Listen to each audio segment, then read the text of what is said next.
الشيطان اللعين الرجيم. بسم الله الرحمن الرحيم. الحمد لله الذي هدانا لهذا وما كنا لنهتدي لولا أن هدانا الله. لقد جاءت رسل ربنا بالحق.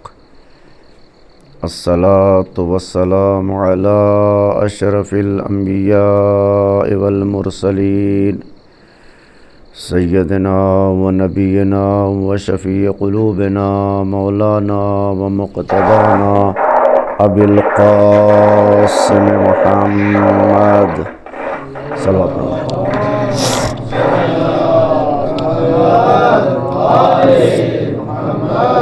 وعلى أهل بيته الطيبين الطاهرين المعصومين المظلومين المنتخبين المنتجبين الأكرمين الذين أذهب الله عنهم الرجس وطهرهم تطهيرا. بسم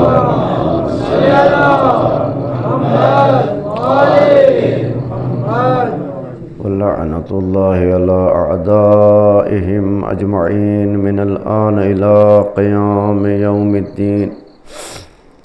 أما بعد فقد قال سبحانه وتعالى عز اسمه في محكم كتابه ومتقن خطابه وقوله الحق. بسم الله الرحمن الرحيم.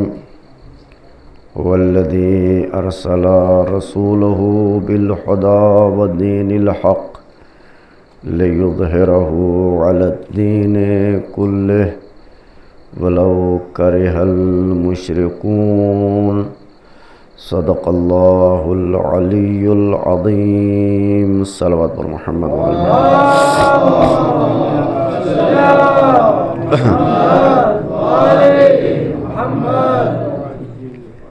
شب جمعہ ہے، شب رحمت ہے،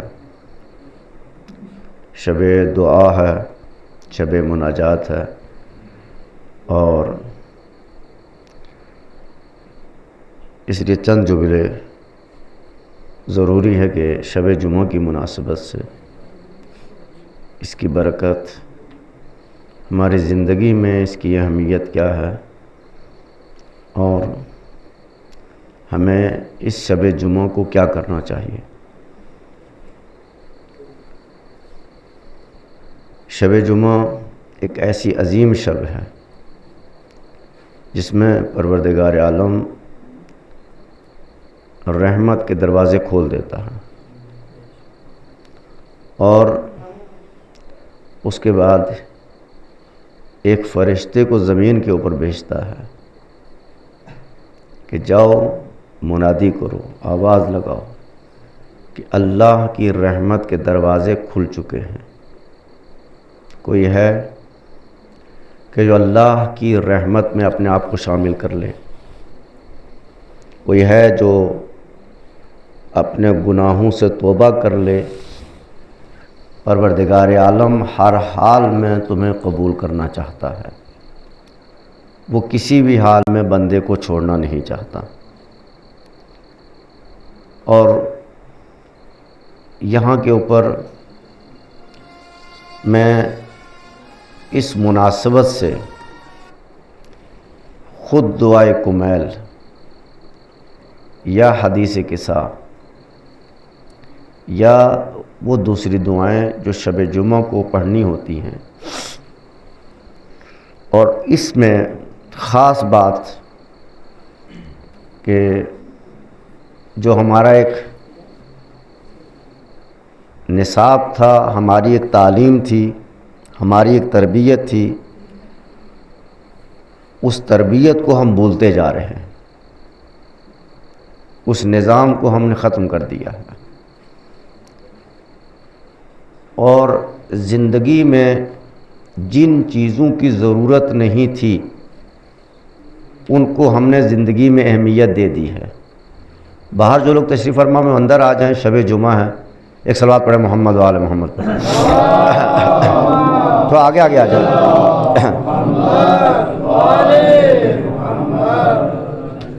ایک اور صلوات پڑھیں محمد و آل محمد پر۔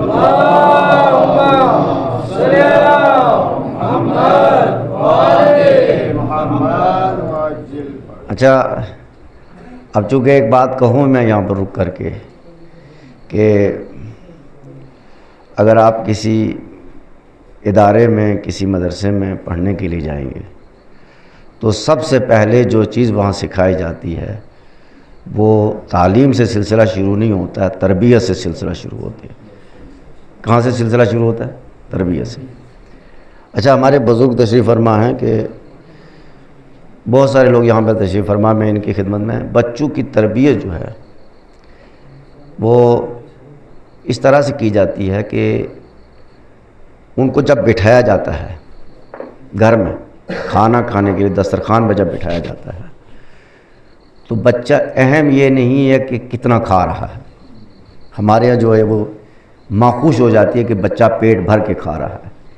اچھا، ماں یہ کبھی نہیں دیکھتی کہ کس طریقے سے کھا رہا ہے، کھانے کا طریقہ کیا ہے۔ آپ بھینس کے آگے کھانا ڈال دیجئے، وہ بھی قاعدے سے کھائے گی، پیٹ بھر کے کھائے گی۔ جو بھی جانور ہیں، جتنے بھی جانور ہیں، وہ کوئی بھی جانور خالی پیٹ نہیں رہتا۔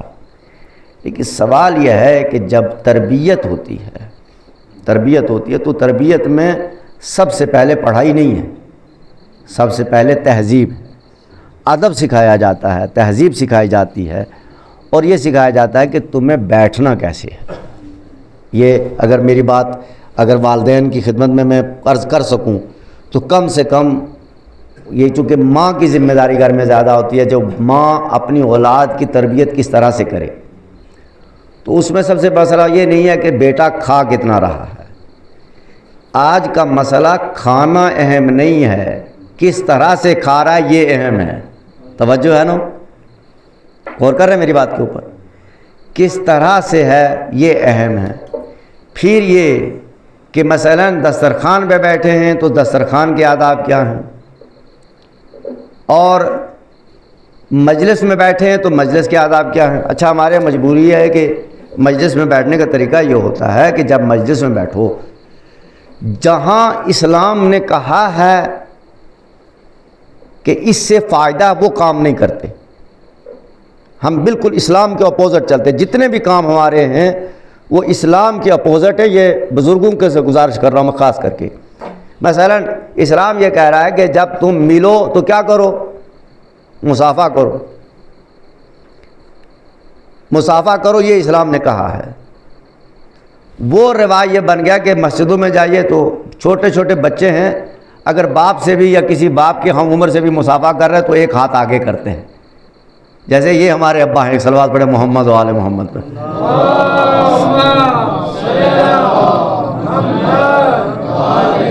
چھوٹے انسان کو یہ حق نہیں بنتا کہ وہ بڑے انسان کو ایک ہاتھ اس کے آگے طرف بڑھائے، یہ توہین ہے، یہ توہین ہے، یہ اس کی، یہ ضروری ہے۔ اچھا، اس کے فائدے میں بیان کر چکا ہوں، آج کا میرا موضوع نہیں ہے یہ۔ اس کے فائدے میں گزشتہ مجالس میں اسی اشرے میں یہیں پہ سال گزشتہ بھی بیان کیے میں نے کچھ۔ اب اس سال میرا موضوع کچھ اور ہے، اس سال موضوع قرآن سے بھی ہٹ کے گفتگو کر رہا ہوں میں۔ اب یہ موضوع کی طرف آیا ہی نہیں میں۔ تو ایک تو یہ مسئلہ تھا کہ مصافحے کا فائدے بیان ہو چکے ہیں، کیا فائدہ تھا، وہ کام ہم نے چھوڑ دیا۔ اسلام نے یہ کہا کہ جب بیٹھو تو بیٹھنے کا طریقہ یہ ہے کہ تم اتنے فاصلے سے بیٹھو کہ تمہارے گھٹنے کسی دوسرے سے ٹکرانے نہ پائیں،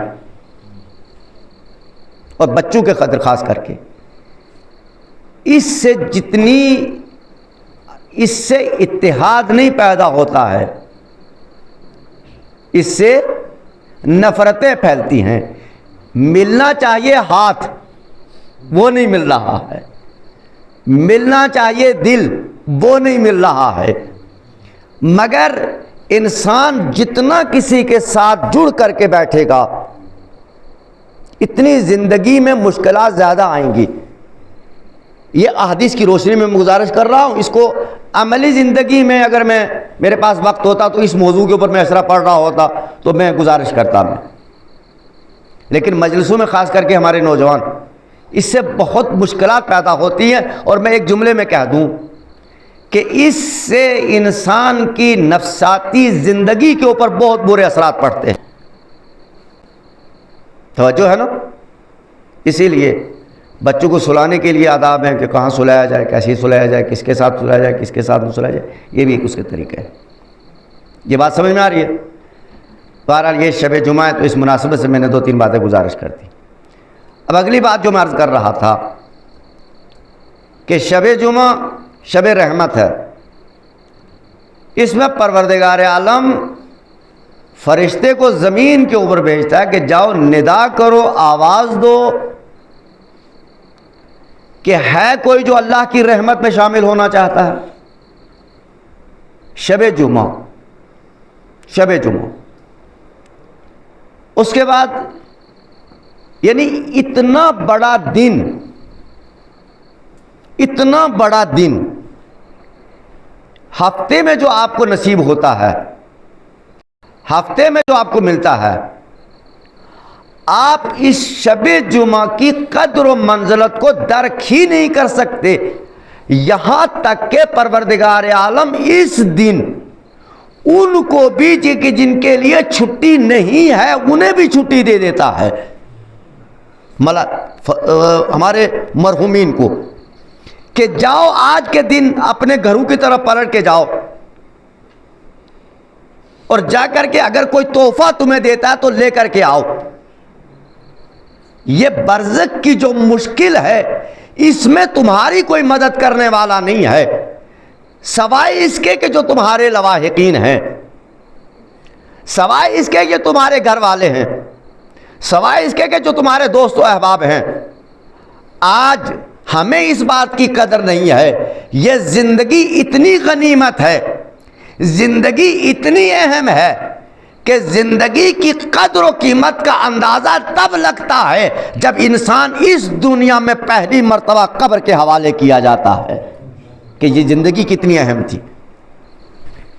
لیکن ہمیں جب تک زندہ ہیں تب تک ہمیں اس بات کا احساس نہیں ہوتا ہے کہ یہ زندگی کتنی اہم ہے، اور جب ایک مرتبہ اس دنیا سے ہمارے رشتے کو اتنی مضبوطی کے ساتھ توڑا جاتا ہے کہ کم سے کم اگر کوئی چاہے کہ جا کر کے ہفتے میں ایک مرتبہ ہمیں دیکھ لے تو دیکھ نہیں سکتا، اس لیے کہ اتنی مٹی منو مٹی کے نیچے ڈال دیا جاتا ہے کہ اس کے بعد یہ گنجائش رہتی ہی نہیں ہے کہ زندگی میں کسی مرحلے میں آ کر کے ہم اس کے پاس جا سکیں اور جا کر کے اس کا حال دیکھ سکیں۔ توجہ کر رہے ہیں نوجوانوں؟ یہ شب جمعہ ہے۔ اب شب جمعہ پروردگار عالم مرحومین کو بھی اجازت دیتا ہے، اور وہ ایسے مرحومین کہ جو مسلسل عذاب میں گرفتار ہوتے ہیں وہ اس بات کا انتظار کرتے ہیں کہ کب شب جمعہ ہو، کم سے کم ایک شب تو عذاب سے نجات ملے گی، ایک شب تو عذاب سے نجات ملے گی۔ یہ میں کس سے گزارش کر رہا ہوں، یہ باتیں تو اتنی ہو چکی ہیں، اتنی مرتبہ تکرار ہو چکی ہے کہ خود میں جو ہے وہ جب موت کے حوالے سے مجلس سے پڑھتا ہوں تو گزارش کر چکا ہوں، لیکن اس وقت جتنے مجمع یہاں بیٹھا ہے مجھے آپ ہی بتا دیجئے کتنے لوگ ایسے ہیں کہ جو آنے سے پہلے مرحومین کے لیے آج فاتحہ پڑھ کے آئے ہیں، جس کا باپ نہیں ہے، جس کی ماں نہیں ہے، آج ماں دروازے پہ کھڑی ہے، باپ دروازے پہ کھڑا ہے، دادا دروازے پہ کھڑا ہے، دادی دروازے پہ کھڑی ہے، یہ حال ہے۔ مگر ہم نے زندگی میں جن چیزوں کو اہم تھی، جسے اللہ نے اہم بنایا، ان چیزوں کی اہمیت ہم نے ختم کر دی، ہم نے ان کاموں کو اپنے لیے اہم کر دیا کہ جو کام ہمارے لیے ضروری نہیں تھے، وہ کام ہمارے لیے اہم ضروری نہیں تھے۔ مثلا آپ دیکھیں موبائل کی دنیا، اس نے تو ہمارے رشتے ہی ختم کر دیے، ہمارے جتنے رشتے تھے وہ سارے کے سارے رشتے ابھی صرف اس نے موبائل نے ہمارے رشتے ختم کر دیے ہیں۔ ہماری زندگی میں وہ تمام قدریں، وہ تمام، اچھا اس کا ایک صلوات پڑھے محمد و آل محمد پہ۔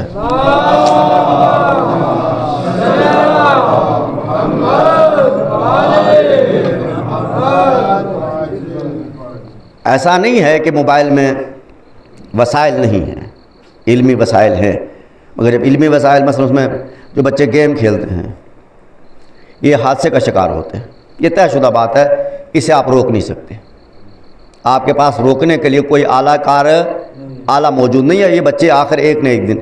اچھا، ان کے اوپر نفسیاتی میں آپ کو تجربہ کرنے میں زندگی میں پڑھتا ہوں، اس لیے میں آج بھی آپ کی خدمت میں گزارش کر رہا ہوں کہ 50 سال سے میری ایج ہو چکی ہے، اس وقت میں 5-6 گھنٹے روز مطالعہ کرتا ہوں۔ اور آپ کہیں گے میں موبائل سے پڑھتا ہوں، مسلسل میرا پڑھائی کا میرا سلسلہ کبھی رکا نہیں۔ اب میں یہ کیوں بتا رہا ہوں؟ یہ اس لیے بتا رہا ہوں کہ آپ سمجھیں، میں اس لیے آپ کی خدمت میں گزارش کر رہا ہوں کہ سب سے پہلا جو کام اس نے کیا ہے کہ وہ یہ کیا ہے کہ ہمارے درمیان میں اس نے دوری کر دی ہے، دوری کر دی ہے، اس نے رشتوں کو ختم کر دیا ہے، رشتے برباد ہو چکے ہیں، رشتے ختم ہو چکے ہیں۔ اس وقت رشتے ہم ڈھو رہے ہیں، ہم رشتوں کو چلا نہیں رہے ہیں، رشتے ڈھو رہے ہیں، یعنی یہ ہماری مجبوری بن گئی ہے، اور مجبوری بھی اس لیے ہے کہ ہمارے پاس اب وہ وسائل نہیں ہیں کہ ہم کوئی دوسرا راستہ تلاش کر سکیں۔ اگر ہمارے پاس وسائل ہوتے تو شاید ہم کئی راستے اختیار کر چکے ہوتے، یہ ہم نے زندگی میں اہم بنا لیا ہے۔ بہرحال میں پھر بھی کہوں گا کہ اگر ان مجلسوں کے ذریعے سے ہم اتنا ہی کر لیں کہ اتنا کر لیں، بچوں کے یہ موبائل میں قرآن نہیں آتا قرآن سیکھو، نہج البلاغہ نہیں آتی پڑھنا وہ سیکھو، دعائیں پڑھنا نہیں آتی وہ سیکھو، مناجات پڑھنا نہیں آتی وہ سیکھو، نوحے پڑھنا نہیں آتا وہ سیکھو، نعت پڑھنا نہیں آتا، تلفظ ہی غلط ہے، لہجہ ہی نہیں ہے۔ اچھا، جس لہجے میں سنتے ہیں وہ اسی لہجے میں پڑھتے ہیں، آپ کا اپنا لہجہ کہاں ہے؟ آپ کی اپنی آواز کہاں ہے؟ آپ کا اپنا طرز کہاں ہے؟ آپ کی اپنی آواز کہاں ہے؟ اس آواز میں آپ کیوں نہیں بولتے؟ اس آواز میں بولیے، اس آواز میں بولیے۔ اور یہ سلسلہ جو ہے یہ رکھیے۔ اور پھر اگر اس وقت اس دور میں جتنے بھی یہاں معزز مجمع میرے سامنے میں گزارش کر رہا، اگر بچانا چاہتے ہو ایک سلسلہ یہ رکھو کہ ہر شب جمعہ ہر محلے میں مجلس ہونی چاہیے، ہر شب جمعہ ہر محلے میں۔ یہ ہماری انجمنوں کی ذمہ داری صرف 10 دن ہے بس، عشرہ تمام ختم نہیں، ہر شب جمعہ مجلس حسین ہی تمہیں بچائے گی۔ اور تربیت کی مجلسیں جو ہم عشرے میں پڑھتے ہیں نا، یہ بجائے ہم ان اشروں میں تربیت کرنے کے سال بھر ہم تربیت کر کے لائیں، اور اس کے بعد اس منبر سے آ کر کے ان موضوعات کو چھیڑیں کہ جو موضوعات بہت بلند ہیں۔ لیکن جب ہم دیکھتے ہیں کہ ابھی ہمیں بیٹھنے کا طریقہ ہی نہیں آیا، ابھی ہم دیکھتے ہیں ابھی ہمیں نماز میں ہی نہیں آتے، پھر کہتے ہیں نماز سے بات شروع کر دو ہو جاتی ہے۔ پھر جب ہم یہ کہتے ہیں کہ ابھی ہمیں وضو کرنا ہے، وضو سے بات شروع ہو جاتی ہے۔ بات وہیں کی وہیں ہے، نہ آپ آگے بڑھ سکتے ہیں نہ میں آگے بڑھ سکتا ہوں۔ ٹھیک ہے، ایک صلوات پڑھیں محمد و آل محمد۔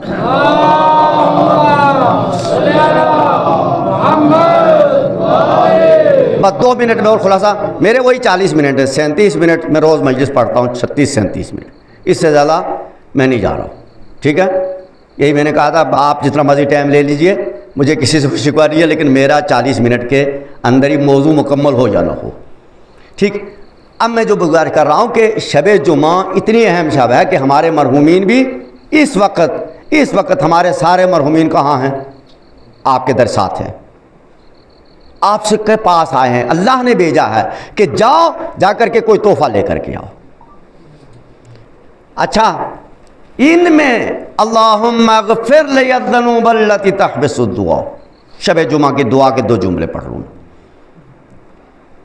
امیر المؤمنین علی ابن ابی طالب علیہ السلام کس انداز سے، کس لہجے میں گفتگو کر رہے ہیں؟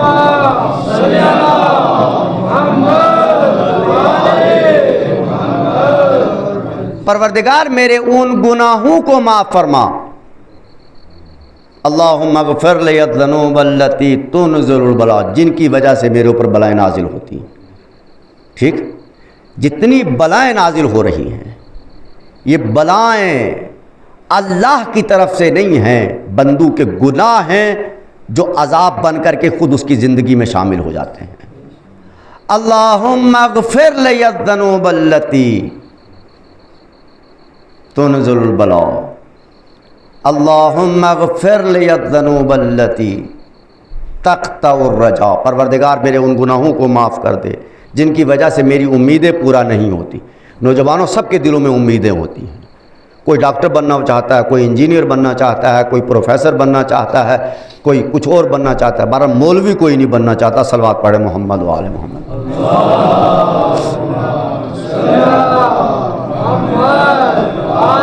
وہ مرحوم جو ہے وہ مولانا غلام عسکری صاحب کہیں گے تو مجلس پڑھنے کے لیے تو کہا بھائی بچوں کو مدرسے میں بھیجا کرے پڑھنے کے لیے، دینی تعلیم کے لیے مولوی بناؤ۔ تو ایک صاحب بولے، کہنے لگے مول صاحب مولوی تو بنا دے، ہمارا بھی دل کرتا ہے ہمارا بچہ جو ہے ممبر پہ بیٹھے، لیکن مشکل یہ ہے کھائے گا کیا، مولوی کھائے گا کیا۔ اچھا پھر انہوں نے کہا کہ اب جب میں ممبر پہ آ گیا ہوں، میں بولنے لگا ہوں، میں تقریریں کرتا ہوں، اب یہ کہتے ہیں کہ مولوی کھا زیادہ رہا ہے۔ مجھے سمجھ پہلے کہہ رہے مولوی کھائے گا کہاں سے، اب کہہ رہا ہے اب روز مجھ سے حساب مانگتے ہیں، کوئی ادھر سے فون کرتا ہے مول صاحب حساب، کوئی ادھر سے فون کرتا ہے غلام عسکری صاحب مرحوم خدا غری کے رحمت کرے ان کو، کہ جو چراغ انہیں کے جل رہے ہیں ابھی۔ اللہ سبحانہ و تعالیٰ شب جمعہ ہے، شب رحمت ہے، پروردگار انہیں اپنی اس رحمت میں شامل فرمائے، اور وہ خدمات جو انہوں نے کی ہیں اس علاقے میں، اس پہاڑی علاقے میں چل کر کے آ کر کے، تو وہ بہت بڑی خدمات تھی۔ تو مولوی کوئی نہیں بننا چاہتا، ڈاکٹر، یہ تمنا کیوں پوری نہیں ہوتی؟ اسباب کیا ہیں؟ شب جمعہ ہے، اس لیے میں شب جمعہ کی مجلس میری ہمیشہ مختلف رہتی ہے۔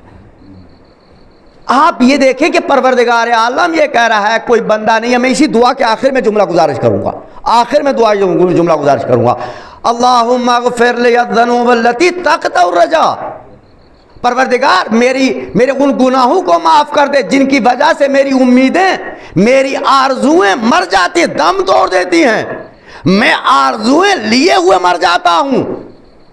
یہ کیسے ممکن ہے کہ بندہ آرزو کرے اس کا رب زندہ ہو اور آرزو پوری نہ ہو؟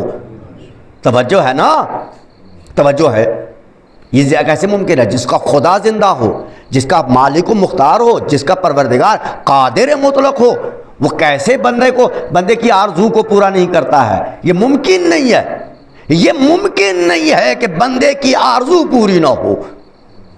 اور یہ تو ہم آرزو کرتے ہی نہیں ہیں، ہماری بڑی آرزو اس لیے کہ ہم نے دنیا دیکھی ہی نہیں ہے، ہم نے دنیا دیکھی ہی نہیں ہے، اس لیے ہماری آرزویں بھی چھوٹی چھوٹی ہیں۔ توجہ کریں، اور فرمایا اللہم اغفر لی الذنوب التی تحبس الدعاء، پروردگار میرے ان گناہوں کو معاف کر دے جن کی وجہ سے میری دعائیں قبول نہیں ہوتی۔ میری کتنے لوگ ہیں دعائیں کرتے کرتے گھس گئے، ختم ہو گئے۔ یہ شب جمعہ ہے، شب جمعہ ہے، شب رحمت ہے۔ پروردگار میں اس موضوع کی طرف لے کے جانا چاہتا ہوں تاکہ اپنے نوجوانوں کے ذہن میں یہ بات ڈال سکوں کہ فلسفہ کیا ہے شب جمعہ کا۔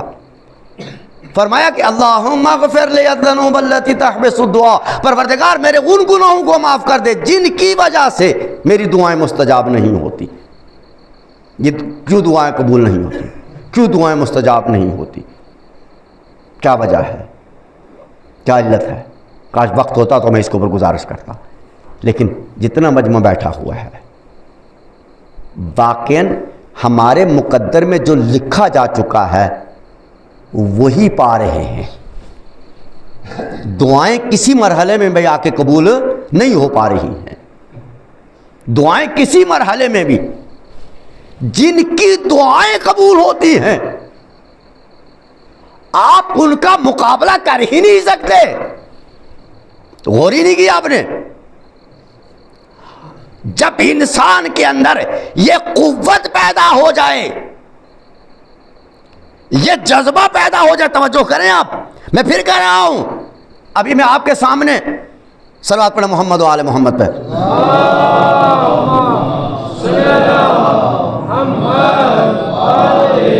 ایک ایک آدمی سے میں گزارش کر رہا ہوں، ذرا سا جاگ کر کے سنیے گا میری یہ دو باتیں، میری گزارش سن رہا۔ ابھی ہم اس مرحلے میں پہنچے ہی نہیں کہ پروردگار عالم نے ہماری کوئی دعا قبول کی ہو، اور جب انسان اس مرحلے میں داخل ہوتا ہے کہ اس کی دعائیں قبول ہونے لگتی ہے تو سب سے پہلے زندگی کا یہ یہ مرحلہ آتا ہے کہ وہ پھر محتاج نہیں رہتا. نہیں غور کیا آپ نے؟ محتاج نہیں رہتا. اس کی ایک مثال دوں میں آپ کے سامنے کی دوں. میں قرآن کی کوئی آیت بھی نہیں پڑھوں گا, قرآن مجید کی کوئی آیت بھی نہیں پڑھوں گا. کیا وجہ تھی کہ جو ہمارے بزرگ تھے جو چلے گئے دنیا سے, چلے گئے, ان کے ہاں یہ کون سا کمال تھا.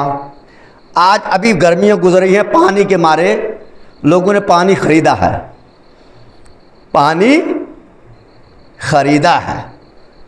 اور خریدنے کے اوپر بھی نہیں ملا, خریدنے کے اوپر پانی نہیں ملا. یہ ہے محتاجی. پروردگار عالم کسی بھی مرحلے میں تمہیں محتاج نہیں دیکھنا چاہتا.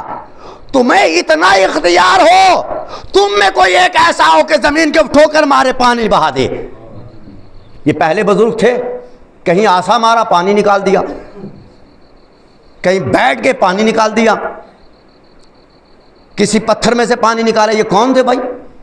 یہ کہاں سے آئے تھے؟ مجھے آپ سے پوچھ رہا ہوں نا. یہ کوئی آسمان سے بن کے اترے تھے نہ, اسی دنیا میں رہے. اسی دنیا میں رہ کر کے انہوں نے اپنے آپ کو محتاج نہیں بنایا. انہوں نے اپنے آپ کو اس کمال کی منزل پہ پیش کیا کہ پروردگار عالم نے ان کو یہ مقام عطا کیا, وما تشاؤون الا ان یشاء اللہ. تم جو چاہو گے وہی ہو کے رہے گا, تم جو چاہو گے. آج بہت سارے لوگ ہیں, اب کیونکہ یہ وقت ہے مجلسیں پڑھنے کے لیے, خود اپنے بارے میں بات کرنے کا نہیں ہوتا. ایک صلوات پڑھے محمد و آل محمد.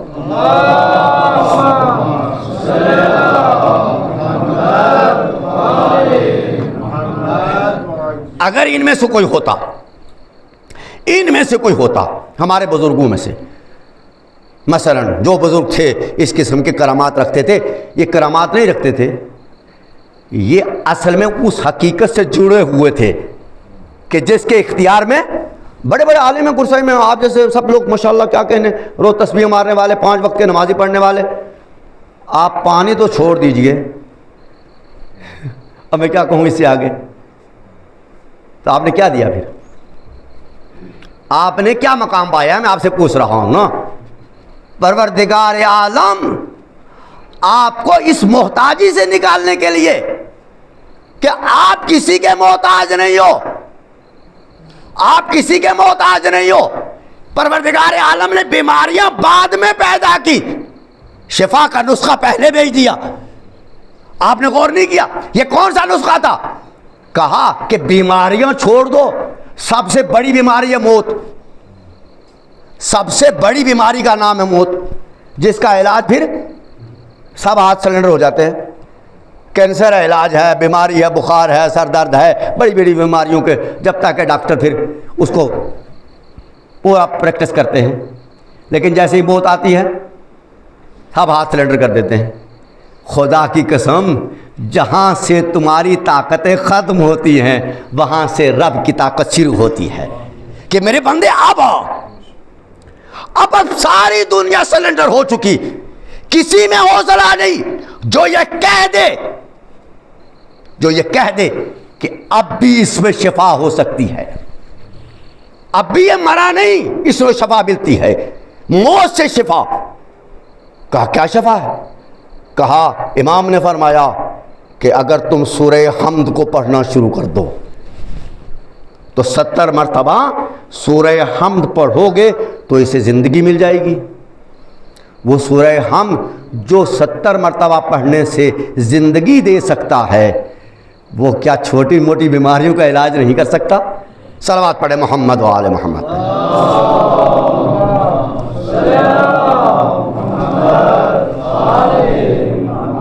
بس عزیزان گرامی, ایک مرحلہ اور, ایک عالم دین نے یہی نسخہ پڑھا تھا, یہی عالم دین نے یہ نسخہ پڑھا تھا, نجف کا وہ زمانہ تھا. اس نے کہا یہ کیسے ممکن ہے, یہ کیسے ممکن ہے کہ سورہ حمد پڑھو اور مردے کو شفا میں جائے؟ اگر ایسا ہوتا تو پھر تو کوئی مرتا ہی نہ. بابا ایسا نہیں ہے.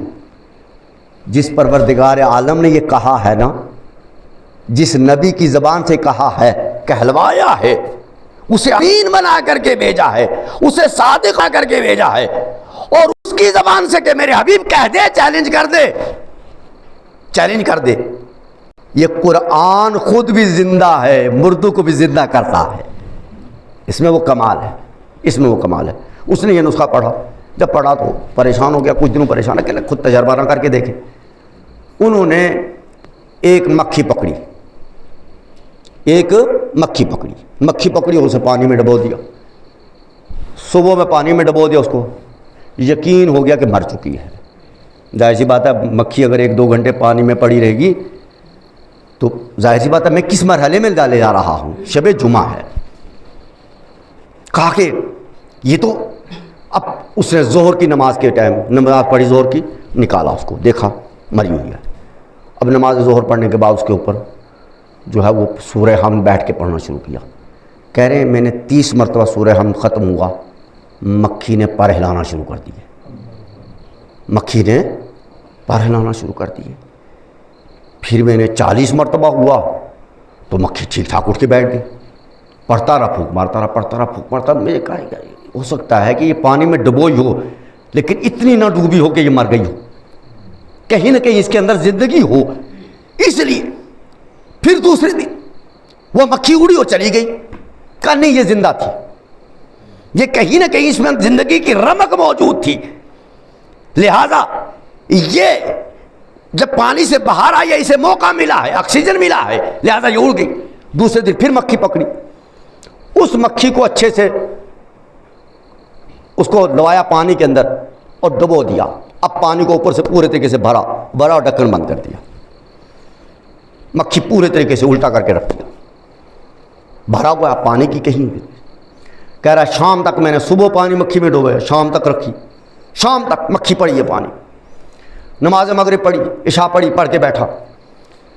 اب جو کہا کہ میں نے مکھی نکالی تو بالکل ختم تھی، ذرا سا کچھ حصہ اس کا بچا تھا پانی میں، اس کی حالت خراب تھی، عجیب تھی، تو میں نے نکالا اور نکالنے کے بعد اس کو رکھ دیا۔ کہا میں نے پھر محمد و آل محمد پہ درود پڑھا، صلوات پڑھے محمد و آل محمد۔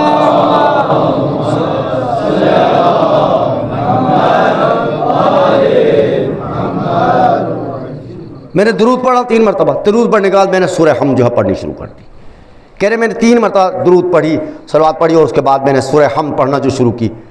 اب پڑھتے پڑھتے کہنے لگا کہ میں دن میں تو میں نے 30 مرتبہ پڑھی، ابھی تعداد 30 مرتبہ بھی نہیں پہنچی تھی کہ مکھی زمین پہ ہلنے لگی۔ کہہ رہے ابھی 30 تک بھی نہیں پہنچی تھی بھی تعداد، یعنی دن میں 30 تک پہنچا تو مکھی نے ہلنا شروع کیا۔ کہ ابھی میں نے 30 بھی نہیں مکمل ہوئے، ابھی 20 تک پہنچا ہوں میں۔ کہ اتنی تعداد جو میں نے پڑھی تو اس کے بعد اب جو مکھی نے ہلنا شروع کیا، پھر میں نے اس کو ایک مرتبہ پھر ہلا کر کے دیکھا، میں نے کہا دیکھوں تو صحیح، کہ لگے کو اپنی جگہ ہی پہ پڑھی۔ پھر میں نے پڑھنا شروع کیا، پھونکنا شروع کیا، پڑھنا شروع کیا، کہ لگے کہ میں 39 پہ پہنچا، مکھی اٹھ کے بیٹھ گئی۔ خدا کے لیے میرے مولا کا یہ معجزہ ہے، یہ خدا کا معجزہ جو تمہیں دیا ہے۔ قرآن اس لیے نازل ہوا تاکہ تم کو مرنے نہ دے، تم کو مرنے نہ دے، موت سے بچانے کے لیے اللہ نے قرآن کو نازل کیا ہے، موت سے بچانے کے لیے۔ اب میں کہاں عرض کروں، میں کس مرحلے میں جاؤں کہ میری بات مکمل ہو جائے۔ کہا کہ جب میں 40 مرتبہ ہوا تو مکھی اڑی اور اٹھ کے بھاگ گئی۔ کہ اب مجھے تعجب ہوا کہ لگے واقعاً یہ کیسی امت ہے، یہ کیسی امت ہے جس کو پروردگار عالم نے اتنا عظیم تحفہ دیا ہو، اتنا عظیم نسخہ دیا ہو کہ وہ جو مردے کو زندہ کر سکتی ہے۔ یہ کیسے ممکن ہے، کیسے ممکن ہے؟ اس سے مردوں کو شفا نہ ملے، مردوں کو زندگی نہ ملے۔ ایک صلوات پڑھے محمد و آل محمد۔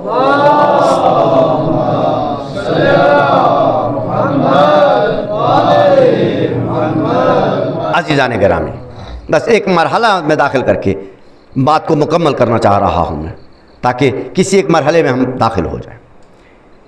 یہ ہے دعا، یہ ہے مقام دعا۔ توجہ کریں اب آپ اندازہ لگائیں، میں پھر ایک مرحلے میں جا رہا ہوں کہ انسان کو پروردگار عالم نے جو چیز عطا کی ہے وہ ہے دعا. وہ کیا چیز ہے؟ سب سے بڑی نعمت اگر انسان کی زندگی میں کوئی ہے تو وہ ہے دعا. مجھے نہیں معلوم کہ آپ میری دعا میرے اس تقریر کو کہاں تک لے جائیں گے، لیکن میں کہہ رہا ہوں مجھے زندگی میں اتنا تجربہ ہے کہ بہرحال میں تو بہت کچھ پایا ہے. اگر وہ جو مجھے ملا ہے وہ شاید دنیا کو نظر نہیں آتا، دنیا میرے ظاہر کو دیکھتی ہے، لیکن جو کچھ میں نے پایا ہے اس کا تصور کرنا بھی بغیر دعا کے ممکن نہیں ہے، جو اللہ نے مجھے عطا کیا ہے. اب جس مرحلے کو میں یہ عرض کر رہا ہوں کہ دعا کس مقام پہ انسان کو لے جاتی ہے، سب سے بڑا مرحلہ دعا کا یہ ہے کہ انسان کو محتاج نہیں رہنے دیتی، انسان کو محتاج نہیں رہنے دیتی. اچھا ہوا کیا؟ ایک عالم بزرگوار ہے، ایک عالم بزرگوار ہے،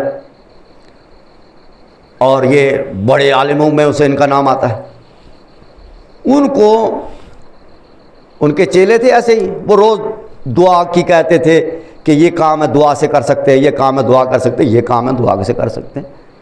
تو انہوں نے اپنے کسی شاگرد سے، یہ میرے بزرگ سن لیں، انہوں نے اپنے شاگرد سے کہا کہ مجھے وضو کر رہا ہے، پانی لا کے دو. اب انہوں نے مذاق میں جو ہے وہ یہ کیا کہ لوٹا لا کر کے حضور وضو کر لیجئے. خالی لوٹا، خالی لوٹا. وہ سمجھ گئے کہ جسے میں کہہ رہا تھا کہ پانی لے کے آپ وضو کرنا ہے، اس نے اپنا کام کر دیا. انہوں نے کہا پانی لا کے رکھ دیا؟ کہا جی ہاں رکھ دیا. کہا آپ وضو فرمائیے، نماز پڑھائیے. انہوں نے جا کر کے دیکھا، اب وہاں لوگ بھی کھڑے ہیں، وہ بھی دیکھ رہے ہیں کہ یہ مذاق کر رہا ہے. اتنے بڑے عالم دین سے، اتنے بڑے عالم دین سے جو روز اپنے زمانے کے امام کو سلام کرتا ہے، روز امام رضا علیہ الصلوۃ والسلام کی زیارت کے لیے جاتا ہے، یہ اتنا بڑا عالم دین، یہ اس سے مذاق کر رہے ہیں لیکن بول کوئی نہیں رہا. انہوں نے لا کر کے لوٹا خالی رکھ دیا، کہا حضور وضو فرمائیے، نماز پڑھائیے. یہ کہ جا کر کے دیکھا لوٹا خالی تھا. بسم اللہ الرحمن الرحیم، وضو کرنا شروع کر دیا. اب جو وضو کرنا شروع کر، یہ پریشان ہو گئے، یہ پریشان کہ میں نے تو لیا ہی نہیں. غور کریں، چور کی داڑھی میں تنکا. کہا بھائی تم ٹھیک کہہ رہا ہے، تو نہیں لایا، تو یہ دیکھنا چاہ رہا تھا کہ دعا سے کام ہوتا ہے یا نہیں ہوتا.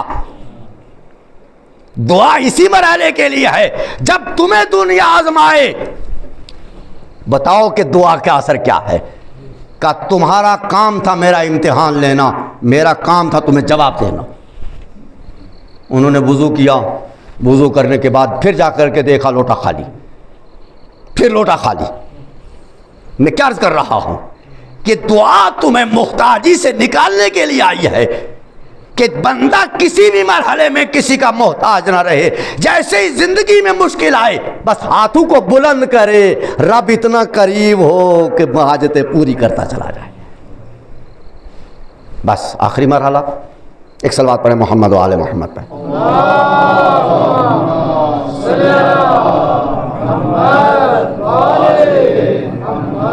دیکھیے ایک میت جو ہے وہ امام، یہ تو واقعہ آپ نے سنا ہے، میں دعا ہی کے مرحلے میں لائی گئی اور بڑھیا کو فریب دیا گیا کہ مولا علی تو کہتے ہیں کہ میں علم غیب رکھتا ہوں اور میں وہ بھی جانتا ہوں جو تم نہیں جانتے، میں وہ بھی جانتا ہوں جو تم نہیں جانتے. اس مرحلے تک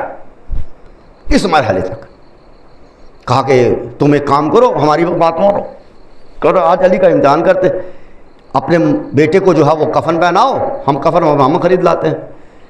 کفن خریدتے سب ہیں. توجہ کریں، یہ چیز نہیں ہے. آپ کو اللہ سبحانہ و تعالیٰ نے کفن خریدنے کے لیے پیدا نہیں کیا، زندگی دینے کے لیے پیدا کیا. اس لیے روایات میں ہے کفن کا کاروبار کرنا مکروہ ہے. کیوں مکروہ ہے؟ تاکہ تمہارے دل میں کسی کے لیے موت کی تمنا نہ ہو کہ زیادہ مرے زیادہ کفن بکے. اسی لیے کفن بیچنا مکروہ ہے، کفن کی تجارت کرنا مکروہ ہے. اور اگر کہیں یہ نیت پیدا ہو جائے کہ زیادہ مریں تو ہو سکتا ہے حرام بھی ہو جائے، ہو سکتا ہے یہ تجارت حرام بھی ہو جائے. تو پر آخری مرحلہ ہے میرا. تو اس کو لایا گیا جوان بیٹے کو اور اس کو کفن پہنایا اور لا کر کے امیر المومنین کا مولا جنازہ پڑھا دیجیے. اور مولا کائنات نے پوچھا کہ غور کریں میں کیا کرو. دعا اگر زندگی میں دعا نہ ہو تو انسان ہر قدم کے اوپر محتاج ہے. انسان کا علم ظاہر نہیں ہوتا، انسان کی قدرت ظاہر نہیں ہوتی، انسان کا ایمان ظاہر نہیں ہوتا، کلمے کی طاقت کیا یہ ظاہر نہیں ہوتا، لا الہ الا اللہ کی طاقت کیا ہے. آپ تعجب کریں گے لا الہ الا اللہ میں اتنی طاقت ہے کہ کوئی مرد مومن کہہ دے زمین و آسمان کے دروازے کھول دے. یہ زمین آسمان ہے کیا اس کے سامنے لا الہ. یہ وہ کلید ہے، یہ وہ چابی ہے کہ جو ہر دروازے کو کھول سکتی ہے، ہر دروازے کو کھول سکتی ہے. بہرحال امیر المومنین کے سامنے لایا گیا مردہ، لا کر کے لٹا دیا. مولا نے پوچھا کہ بھائی نماز پڑھوانے لایا ہوں؟ کہا جی مولا نماز ہی پڑھوانے کے لیے لایا ہوں. پوچھا پڑھا دوں؟ کہ مولا اسی لیے لائے ہیں. کہا نہیں میں پوچھ رہا ہوں، بعد میں ایسا نہ ہو کہ پریشان ہو جاؤ. غور کریں، بعد میں ایسا نہ ہو کہ پریشان ہو جائیں. غور کریں. کہا نہیں مولا. پھر پوچھا، 3 مرتبہ پوچھا. جب سب نے کہا مولا ہم تو جنازہ ہی پڑھانے کے لیے لائے ہیں، میت اسی لیے لائے ہیں، پڑھا دو. مولا نے کہا ٹھیک ہے کوئی بات نہیں پڑھا دیتا. ادھر مولا اچھا دیکھیے قدرت کمال دیکھیے میں کیا کر رہا. اب میں بالکل ہٹ کے اس سے گفتگو کر رہا. دیکھیے ایک علی جو نماز پڑھا رہا وہ جانتا ہے یہ زندہ ہے، وہ جانتا ہے کہ یہ زندہ ہے. اب علی کا پہلا کمال کیا ہے؟ اب ملک الموت کہاں ہے؟ ملک الموت کہاں ہے معلوم نہیں ہے. کس دنیا میں ہے، کس کی روح قبض کرنا ہے، کہاں پہنچنا ہے نہیں معلوم. علی نے کہا پہلے ادھر آؤ. اب وہ علی کے جو ملک الموت کو بلائی، کہا آ، اس لیے کہ علی زندہ کی نماز نہیں پڑھاتا، مردہ کی پڑھاتا ہے. علی پہلے مارے گا پھر نماز پڑھائے گا. اچھا ملک الموت آیا، یہ دیکھتے رہے، اسے پتہ بھی چلا، روح قبض کی، چلا گیا. اب یہ جا رہا ہے، علی نے نماز پڑھائی، کھا لے جاؤ.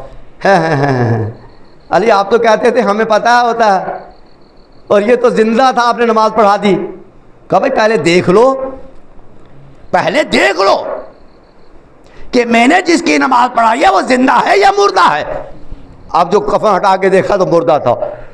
اب یہ تو بھاگ گئے، بڑھیا رہ گئی جس کا بیٹا تھا، بڑھیا رہ گئی، بڑھیا قدموں پہ گر بیٹھی. مولا مجھے دھوکہ دیا گیا ہے، انہوں نے مجھے نہیں پتا تھا. کہا کہ پھر بتا.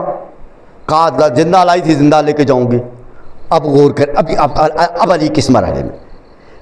پہلے جو کمال دکھایا علی نے بالکل خاموشی کے ساتھ دکھایا. دوسرا کمال، اب امیر المومنین نے کہا بڑھیا سے، کہا بیٹھ جاؤ، تجھے زندہ چاہیے؟ کہا زندہ چاہیے. کہا یہ جو آئے تھے؟ کہا انہوں نے مجھے گمراہ کیا. کہا ٹھیک کوئی بات نہیں. وہ چلے گئے. اب امیر المومنین نے مصلی بچھایا. غور کرے، پہلا مرحلہ کیا تھا؟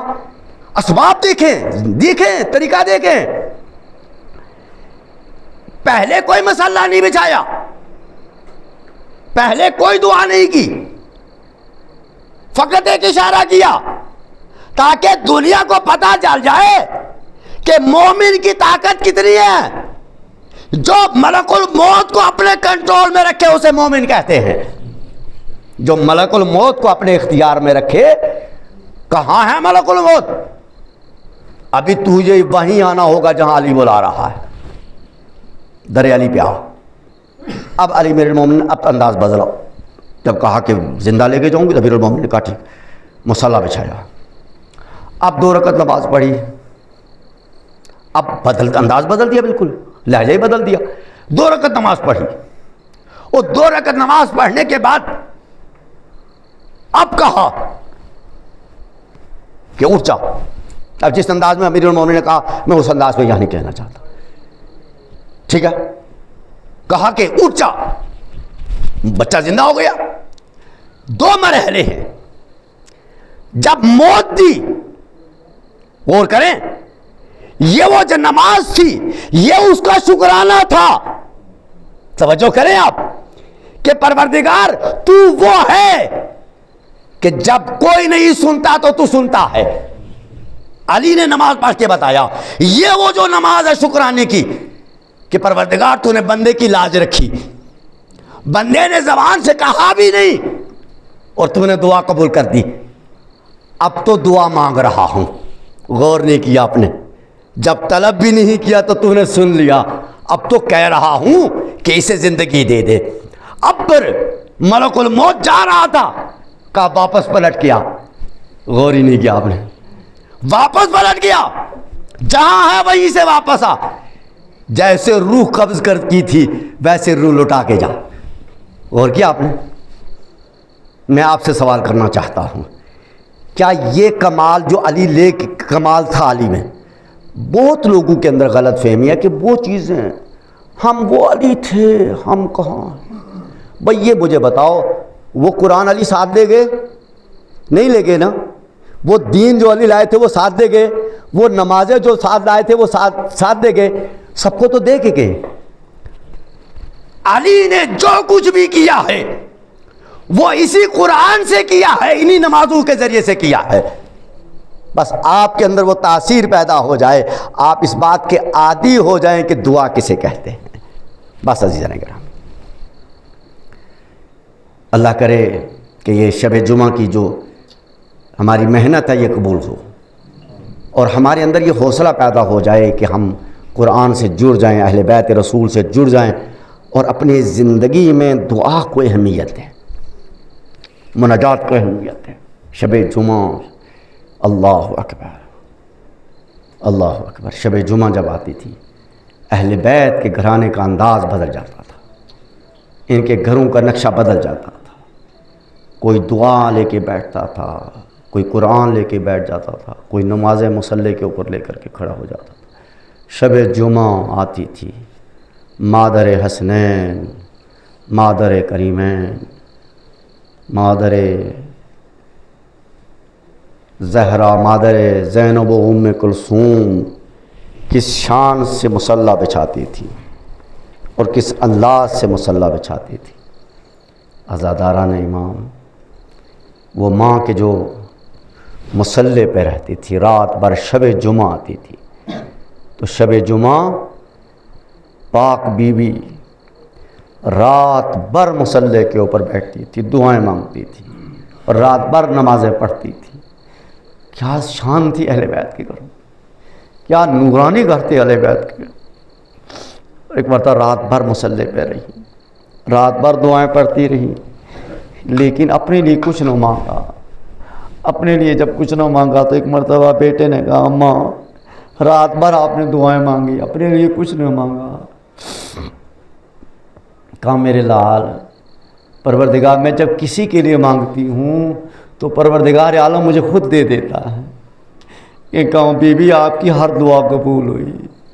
بی بی ذرا کربلا میں آؤ, شب عاشور ہے, شب قیامت ہے. بی بی بی بی ہر خیمے سے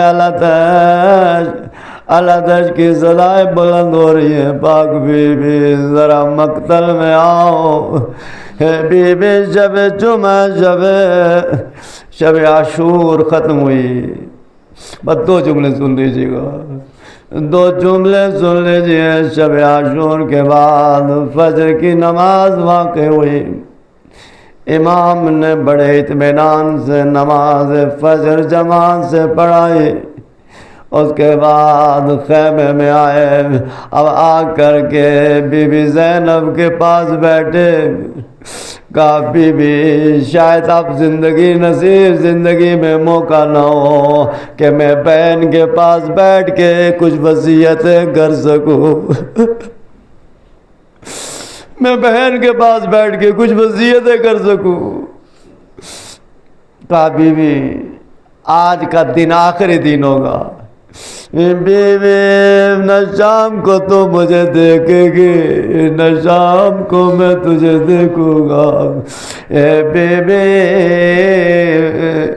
شام کو یہ مقتل ہمارے خون سے رنگین ہوگا، اے بیوی کہیں عباس کے بازو کا خون ہوگا، کہیں علی اکبر کے سینے کا خون ہوگا،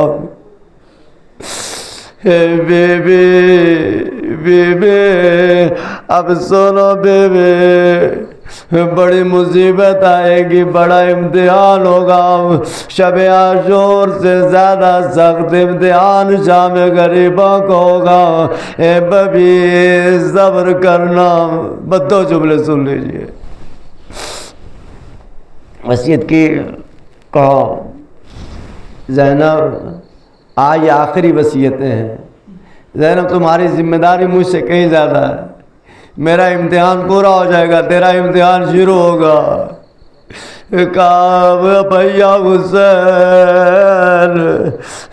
حسین جب نانا دنیا سے کہتے، بھیا بابا تھے، ماں زہرا تھے، بھیا حسن تھے، آپ سب تھے، مجھے حوصلہ تھا، اے بابیا پھر بابا ماں دنیا سے گئی، آپ تھے